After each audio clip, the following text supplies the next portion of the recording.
it's Greg here with MaritimeGardening.com, and today I'm going to do a video on how to eat a peach in an office in a suit without making a mess. It's summertime and peaches are starting to become ripe and ready and cheap to buy, and they're a great thing. You want to bring more fruit to work instead of eating junk food and that sort of thing. You want to have healthy fruit.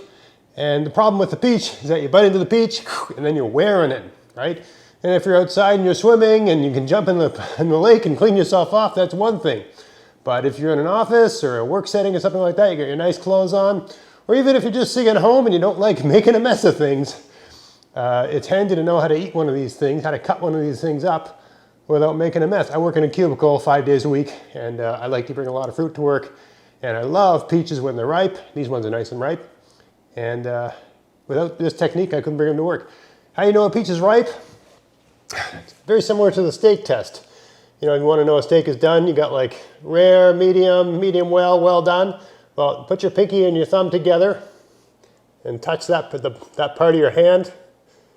The way that feels, that's kind of what the peach should feel like. Firm, but if you push, there's a bit of give. Let me show you how to cut this up. Okay, so the trick is to take your knife. You want a nice sharp knife. You should always have a paring knife at your desk at work.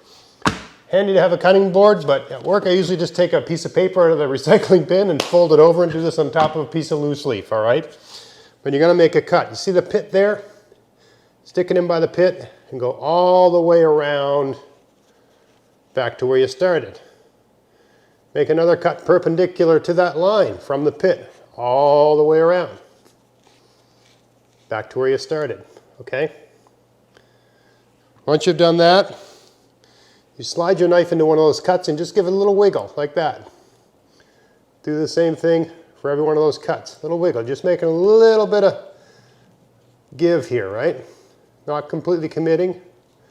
Okay, once I've done that for every slice, I go back to the first one, and now I pry out. Right? Do the same thing on the opposite side, pry.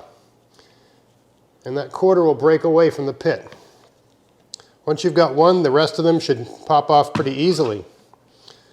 Okay, like so. For the last one, drive your knife in near the pit and just work your way around like that. Pop the pit out. Now, if you got a big mouth and no manners like me, you can just stick that in your mouth and go on with your day.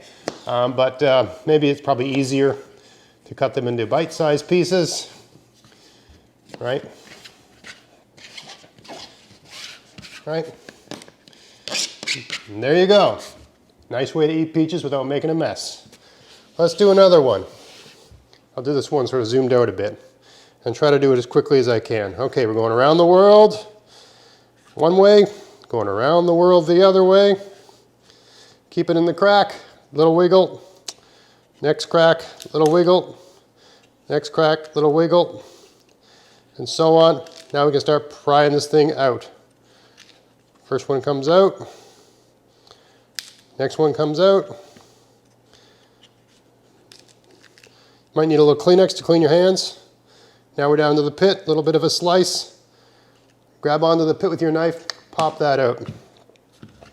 Okay, and we just cut these into bite-sized pieces. Right? And that's all you gotta do. And if you're like me and you've always got a Kleenex box in your office cubicle for crying and things like that, right? Inter-office politics being what they are, all right? That's all you need to do to clean your hands. Now you can just pick these things up, pop them in your mouth, and not make a mess, all right? So that's how you eat a peach without making a mess. That's how you eat a peach in an office, in a suit, or fancy clothes without ruining them. You just gotta cut them up. Most important thing is to have a paring knife. Have a sharp paring knife. How do you know your paring knife's sharp? Well, it should be the case that you can take it to a piece of paper and it should cut the paper like that and not make a mess of it, right? Should be able to do that, right? Should be able to do that. If your knife can't do that, it's not sharp. Learn how to sharpen knives. Right. I hope you found that video interesting. If you did, please Like, share, subscribe. Check out my podcast, maritimegardening.com. Check out my weekly column at maritimegardening.substack.com. And until next time, get out there, get at it, have fun in your garden, and have fun eating peaches. Thanks for watching. Hey, if you want to help support everything I'm doing here, go to Veseys.com to buy whatever you need for your garden this year. And use my coupon code GAVS23 to get free shipping as long as there's a pack of seeds in the order and there's no oversized items in the order. Check out the description box of this video for details. You can buy everything you need from Veseys. They have seeds, fruit bushes and trees, soil amendments, pest solutions, tools, clothing, and lots of other stuff too. So yeah, if you want to help support everything I'm doing here and they sell something you need, buy it from them using my coupon code, and happy gardening.